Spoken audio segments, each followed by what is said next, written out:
afternoon, everyone. Myself, Dr. Trupti Sumit Modi. I am working in UNMICRC Institute of Cardiology and Research Center as a senior consultant in cardiac anesthesia.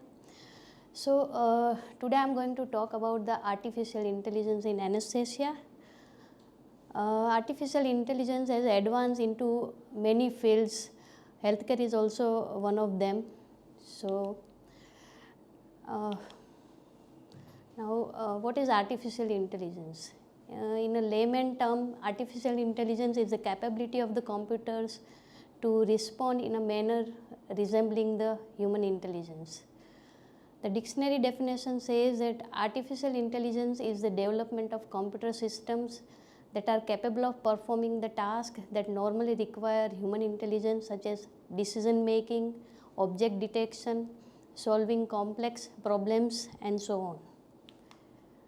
Now, this is the basic structure of the artificial intelligence, which includes the artificial intelligence, machine learning, deep learning, and this all combined into the data science and enhance the knowledge.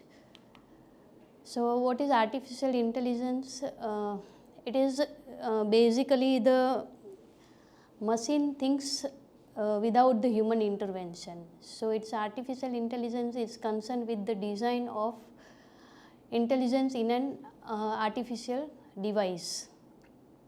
Now, machine learning, it is basically a learning by the machine from the data.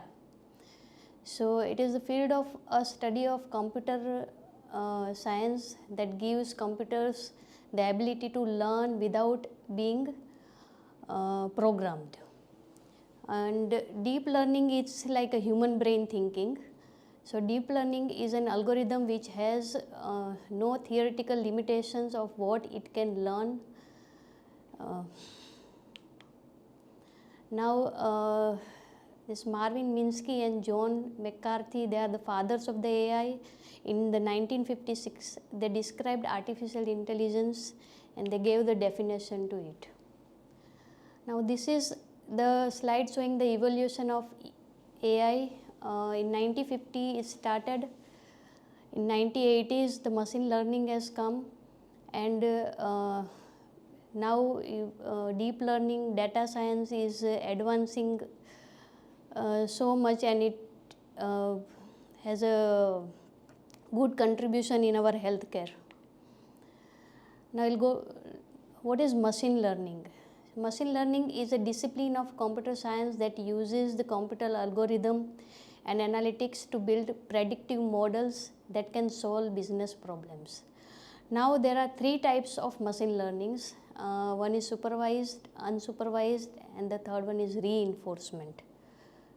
Now, in supervised learning, what we do basically is we feed the labeled data into the system, and this data is processed into the system, and the trained model will give the output. So, here the example is like the data is fed with the pictures of the dog, and at the end result the trained model or the computer has given the output as a this is dog. Now, in unsupervised learning, the unlabeled data is fed into the system, and then system will analyze the data according to the patterns, and then it gives the output. Now, in reinforcement, the machine will learn by itself because from its mistakes and from the algorithm, and then it gives the output. So, this is the history of artificial intelligence. It started in 1950. Then in 1955, John McCarthy gave the term artificial intelligence. In 1974, computers became the faster and affordable. Then in 1980, that's the year of AI. Then 2000, landmark of AI is established and achieved, and 2011 was the landmark year for AI in anesthesia. These are the stages of artificial intelligence. Basically, there are 3 stages. The first one is artificial narrow intelligence, which is considered the weak AI, where machines has a narrow defined role of task, like Siri, Alexa, Sophia, etc. The second stage is the artificial general intelligence, where we can say it is a strong AI and where machines start thinking just like humans. It's under creation and it's developing all over the world. The third stage is artificial superintelligence, that we call as a super strong AI, where computers or machines will surpass the human being, and it doesn't exist, and we pray to God that it should not. These are the domains of artificial intelligence, where machine learning, deep learning, robotics, expert system and fuzzy logics, they all are a part of AI. Now, these are the clinical applications of AI in anesthesia. Hashimoto et al. Did a study in 2020, and there are total 6 clinical applications of AI in anesthesia. It's depth of anesthesia delivery, control of anesthesia, event and risk prediction, ultrasound guidance, pain management, operating room logistic. Maximum studies were being done on depth of anesthesia, control of anesthesia, event and risk prediction. AI in pre-anesthesia checkup. Google Translate will be very useful for the PACs. We can talk and do PAC in patient's mother tongue language by AI interface. Like suppose if we speak in the English, it will convert it to the local text, and the patient's local speech will be converted into the English. So the communication will be easier. Now AI in operation theatre in future. In future, anesthesiologist will command all gadgets, monitors and lights in OT by AI, which will be connected with different AI system. For example, like in Google, increase the height of OT table. To Alexa, brighten and adjust the OT headlights. Siri, increase the AC cooling to 20 degrees and start the music and adjust the voice. Now we will be talking about the robots in anesthesia.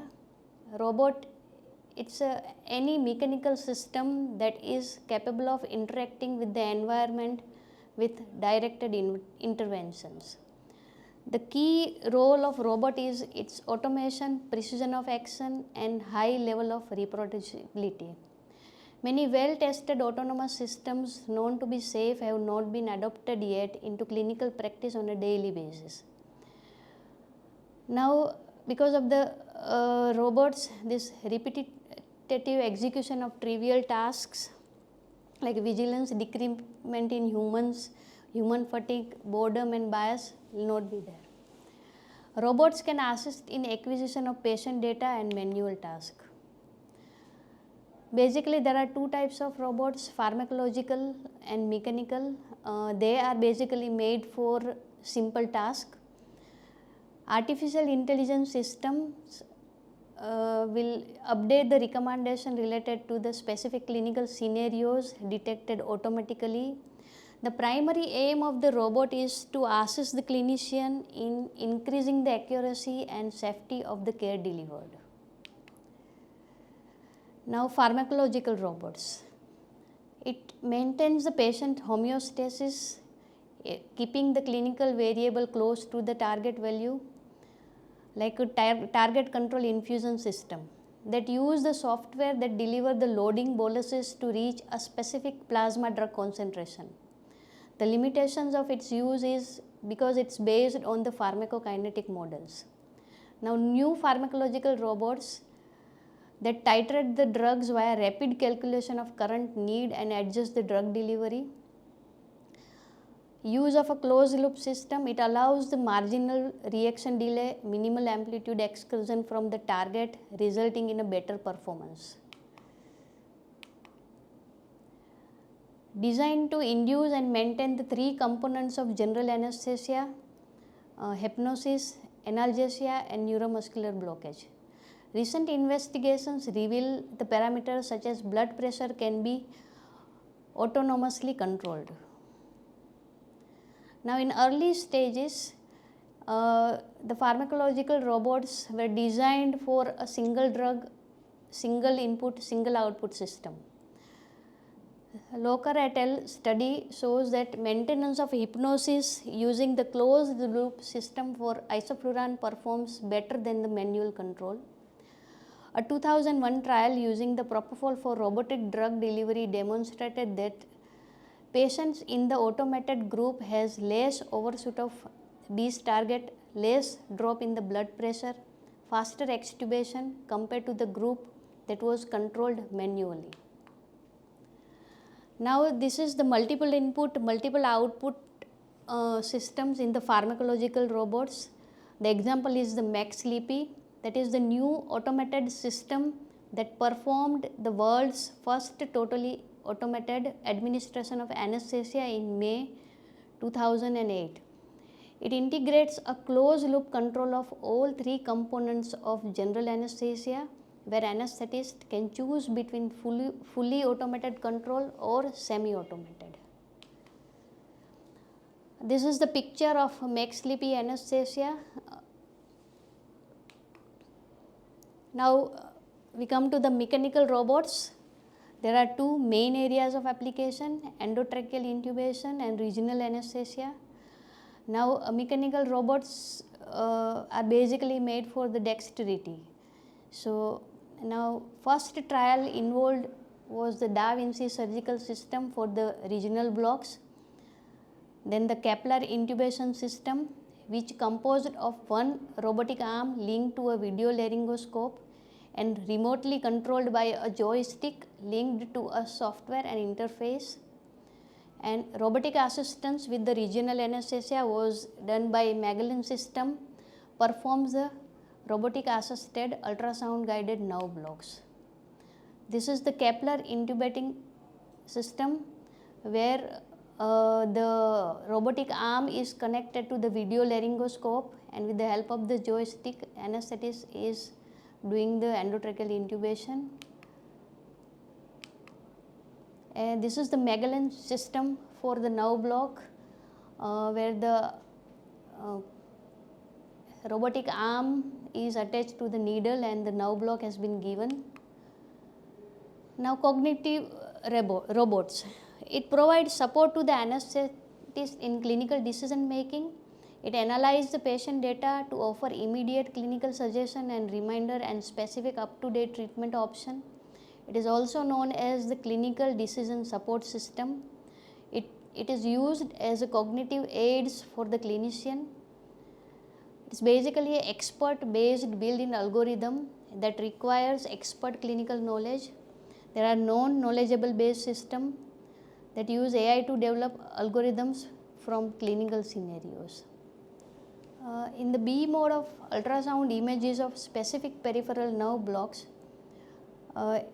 it identifies the anatomical structures on B mode ultrasound images, then it applies a color overlay to those structures in real time.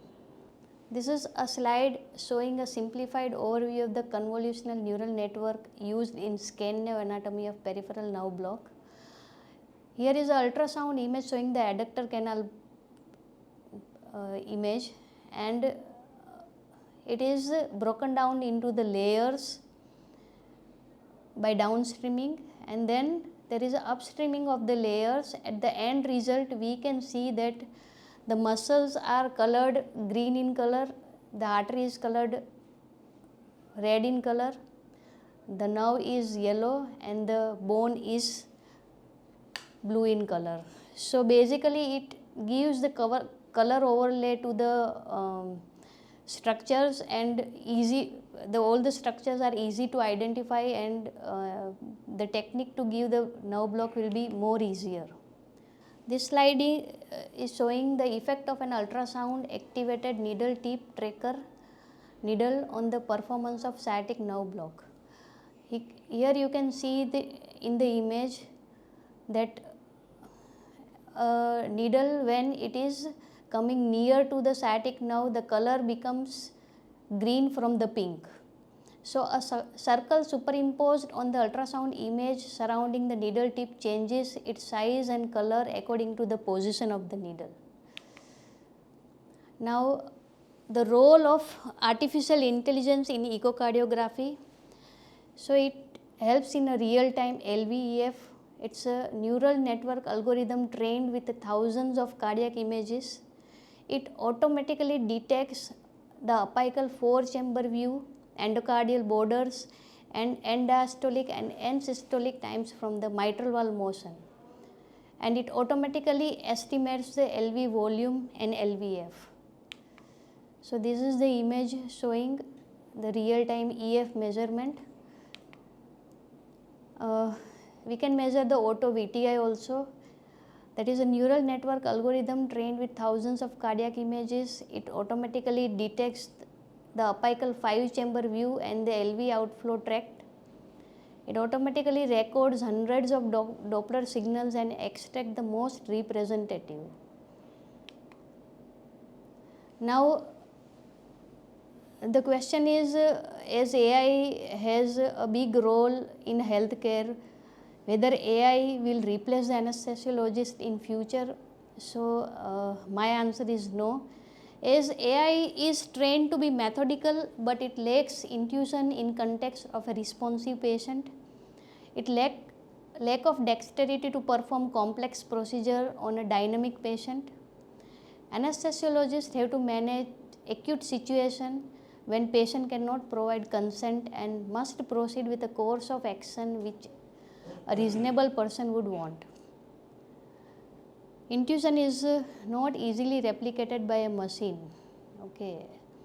So our anesthesiologist role is very much required, and I don't think in near future AI will replace the anesthesiologist. Now these are the pros and cons of AI. So what are the pros? Like, it is a better data driven decision. It increases the disease diagnosis efficiency. Treatment time will cut into half. The integration of information will be there. It reduces the unnecessary hospital visits.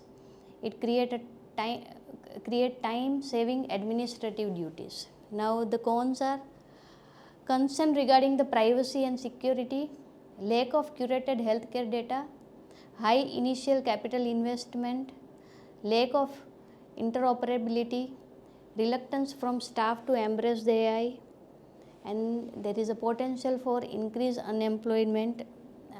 That will be the biggest problem.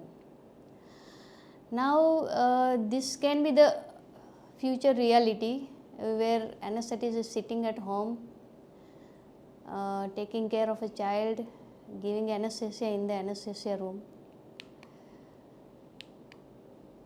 So the future of anesthesia is not a man versus machine, but rather a man with machine. So it is like intelligence augmentation rather than artificial intelligence. Thank you.